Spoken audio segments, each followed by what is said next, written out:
scooter sales have grown by 14% in the last 5 years, and they're showing no signs of slowing down.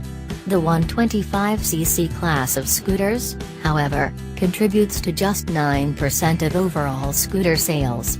But with people demanding more style and power from their commuters, Honda believes that there's a lot of potential in the 125cc scooter class, and that's where the Grazia comes in. But the launch of the Grazia also raises its fair share of questions. With the Activa 125 already on sale, where does the Grazia fit in, and will it cannibalize sales of its sibling? We took the new Grazia for a quick spin to find some answers. Honda says that they want to target the Grazia towards the youth, and this intention is evident in its design.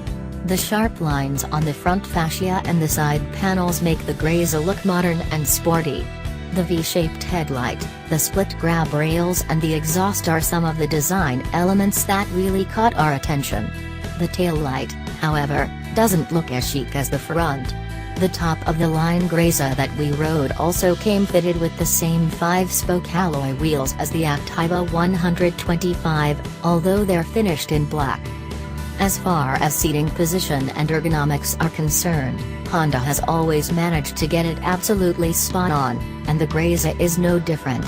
The seat is long, wide and comfortable, not just for the rider, but also for the passenger as well. While the split grab rail looks fancy, they serve their purpose perfectly for the pillion rider. In terms of dimensions, the Grazia is more or less identical to the Activa 125. Apart from style, the Grazia brings with it a lot of segment-first features. It has as many as 8 LEDs up front, 2 for the low beam, 2 more for the high beam and 4 for position lamps. The position lamps light up when you turn on the ignition, while the low beam comes on when you thumb start the scooter.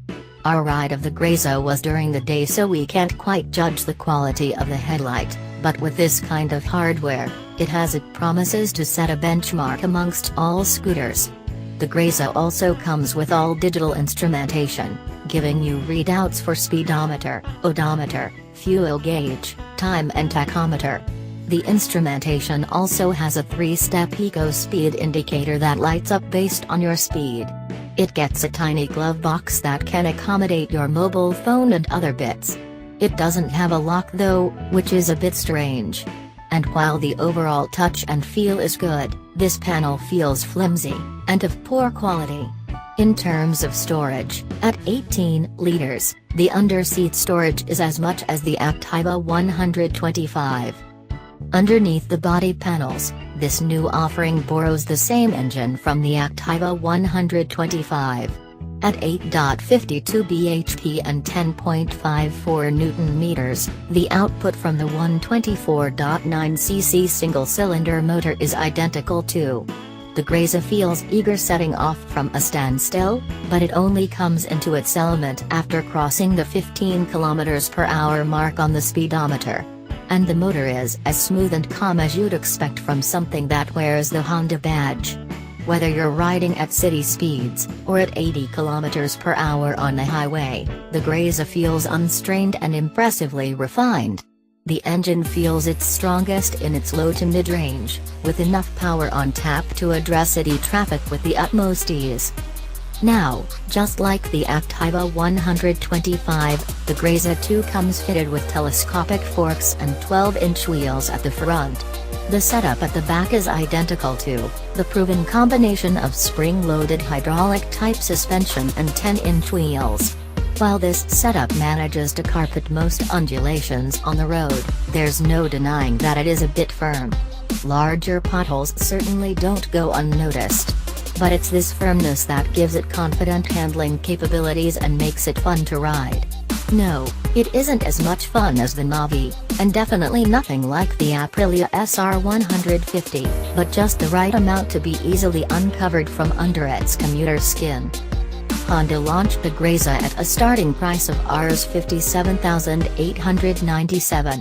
The variant that you see here, with the disc and alloy option, will cost you Rs 62,269, ex-showroom, Delhi.